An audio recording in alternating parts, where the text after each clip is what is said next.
मैं राजीव प्रियदर्शनम, व्याख्याता, बहरागोड़ा कॉलेज, बहरागोड़ा शिक्षा संकाय। सेमेस्टर 1 के बच्चों को मैं जो आज पढ़ाने जा रहा हूँ उसमें लिखना, writing to learn and understand. लिखना, आप देखते होंगे कि बहुत लोगों की लिखावट जो है बहुत सुंदर होती है, बहुत लोगों की लिखावट उतनी अच्छी नहीं होती है। लेकिन आप जब बचपन के दिनों में जब स्कूल जाते होंगे तो आप 4 लाइन पर लिखने की आदत आपके विद्यालय के शिक्षक या शिक्षिका आदत डलवाते होंगे। राइटिंग कैसे लिखना है, क्या लिखना है, क्यों लिखना है, कैसी होनी चाहिए, ये बहुत मायने रखती है और अर्थपूर्ण होता है। कहा गया है कि लिखावट से मनुष्य की प्रकृति नजर आती है, ऐसा माना गया है। और लिखने के पीछे कौन कौन से उद्देश्य होने चाहिए ये माना गया है। तो राइटिंग का क्या महत्व है हमारे जीवन में, उसमें स्किल्स होते हैं, हर चीज़ में स्किल का उपयोग किया जाता है। तो उसमें क्या है, number 1 organising, number 2 editing, number 3 proofreading, number 4 note taking, number 5 paraphrasing. फिर उसके बाद सबसे अंत में अगर आता है तो वो समराइज।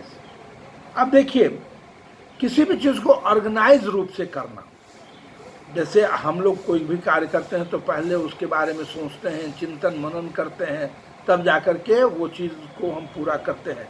ऑर्गेनाइज क्या करना है कि कैसे उसको लॉजिकल सिस्टम में लिखने की आदत डालेंगे, लॉजिकली, तर्कपूर्ण कोई भी चीज़।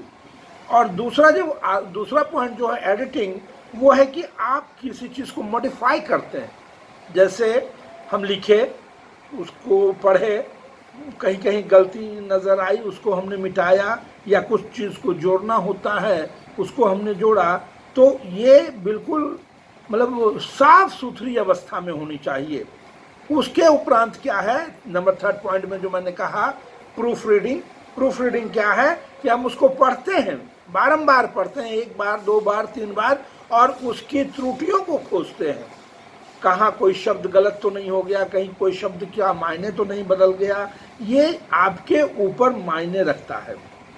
और क्या है, और देखिए लिखावट में, लेखन शैली में देखिए स्पेलिंग का बहुत महत्व होता है, और उच्चारण के आधार पर जो हम लोग लिखते हैं उसमें भी बहुत मुश्किल हो जाता है। यानी सुनने के बाद लिखना, उसमें कहीं ना कहीं भ्रांति और त्रुटि दोनों हो जाती है।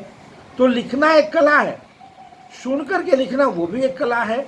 आप जब जाते होंगे विद्यालय या उन दिनों, तो आप देखते होंगे कि डिक्टेशन होता था, बच्चे लिखते थे, उसके बाद उसकी कॉपी को चेक किया जाता था, जिसके उपरांत उसमें मिसस्पेल्ड पाया जाता था और उस गलती को सुधारने का एक प्रयास किया जाता था।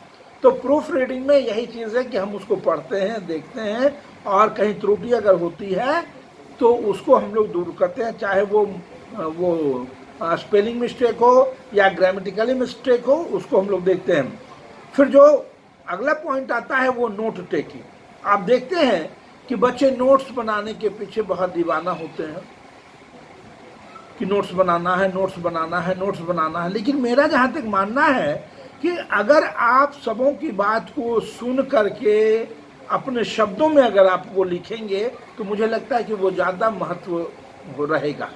क्योंकि आप जो लिखते हैं वो आप अपने मन से लिखते हैं, विचारों से लिखते हैं, और अपने आसपास के पूरे वातावरण के इर्द गिर्द घूम घूम कर लिखते हैं। कहने का तात्पर्य कि आपके दिमाग में जितनी सारी बातें आती हैं वो आप अपने कॉपी पर लिखते हैं। यानी कहीं ना कहीं से आप उसको सोचते हैं, समझते हैं, तब जाकर के आप लिखते हैं।